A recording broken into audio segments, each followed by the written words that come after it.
Hi everyone, today I'm testing the Wolfang GA120 4K action camera. Here it is in the box. I'm going to do a quick unboxing and then go through a couple of features with you. This is a 4K camera. It does 20 megapixel photos, dual screen, priced on Amazon in the UK at the moment at around £80. There may or may not be a promotional voucher on that one as well. I think that's pretty good for the value for the money, but let's have a little look at it. This is the box, obviously, and you get your normal bits and bobs, your user guides. There's the camera already in the waterproof case. There are two batteries. I've taken one out already. I have set the camera up. There's another battery in there, and then you've got your accessories, which, as you can imagine, same as most of the cameras, they come with pretty much everything you could ever want. A different back, got a external case, which I'll show you that one in a minute. Bicycle mount, strap, charger, external microphone, which is pretty cool. Remote control, and then different adaptions here and there. You'll need them at some point, no doubt. Move them to one side. Here's the camera. Like I say, it's already in its waterproof case. The camera itself is very much like a lot of the Chinese cameras you'll find on places like Amazon and bits and bobs like that. But this one is fairly new itself. It's a good design, but like I say, it's very similar to the rest of them on there, to be honest, but it works, so why change it? Your battery goes in bottom, it's a bit tight to get off. There it is in there like that, with a little tab to pull out when you need to.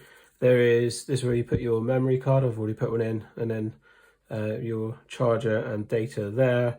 The camera itself is not waterproof, but when you put it in here, then it becomes, I think it's 40 meters waterproof. Yeah, it is 40 meters with that on it.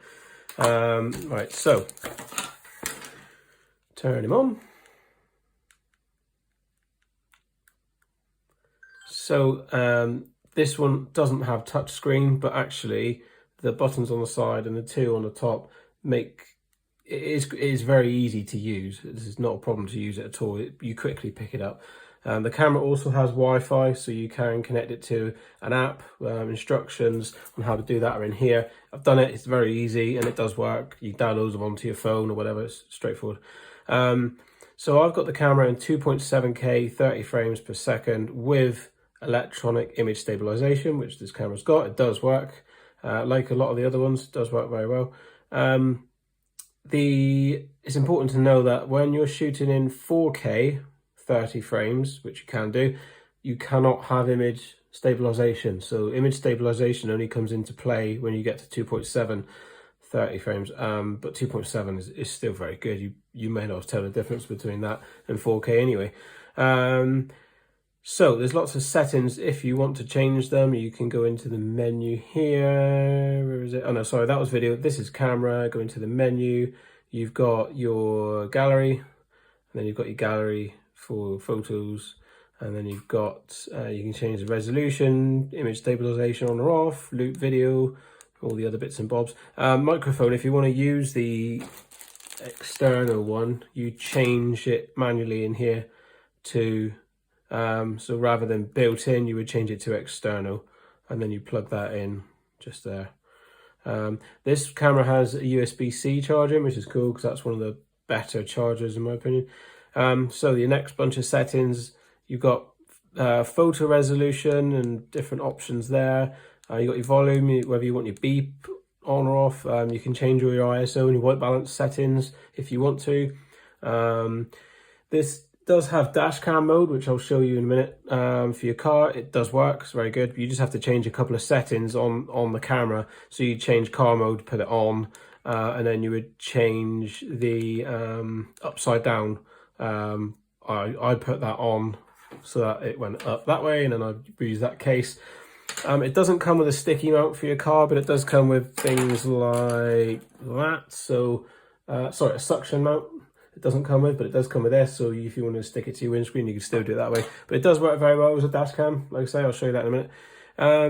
Yeah, other bits and bobs on here, and then you press, once you finish with all the menus, you press the shutter button to get you back to where you want to be.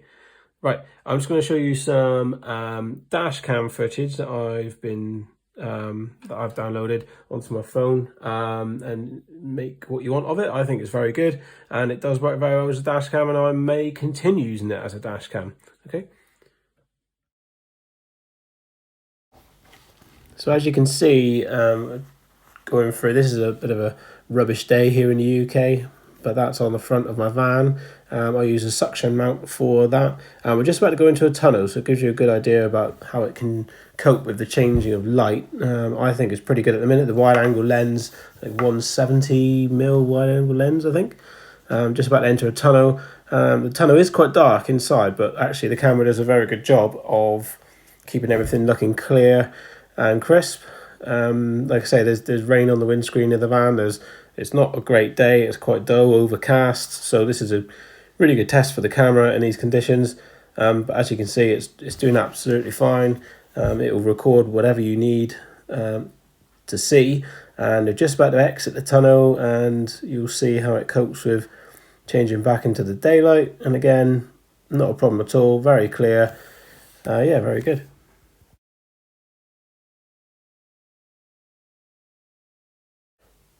Right, now showing you some photos. This one is out of my window in my house. Again, another overcast, grubby day here in the UK.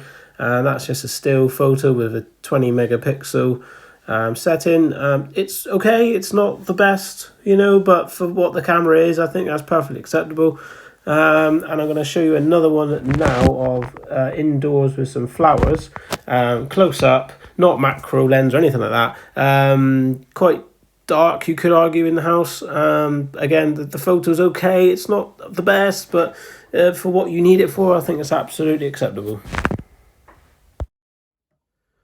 Okay, so what I would like to do at some point is do a separate video to show you how good the image stabilization is when you're out and about. And I would normally go out on my bike every few days and attach my GoPro to my chesty strap, but the weather's terrible today, and I don't think it's a fair reflection on this camera. It'll get wet, the image probably won't be brilliant, so we'll wait until a better day and I'll do it in a separate video. But in the meantime, I want to just quickly show you what these buttons do other than using the menu.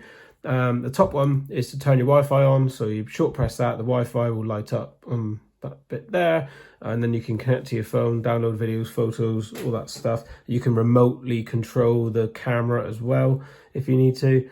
Your bottom button, if you long press it, that transfers it over to your front screen, which gives you information that you might need. It's pretty good if you need it, vlogging, stuff like that. Then you long press again, 2-3 seconds, and it comes back to your front screen. It's really straightforward.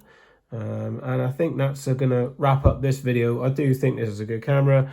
Like I say, it's very similar to the other Chinese branded cameras, but this one in its price range, I don't think you're going to get much better. It comes with your extra batteries, comes with all your accessories if you need them. Yeah, I think it's a good camera. Okay, so that is the Wolfang GA120.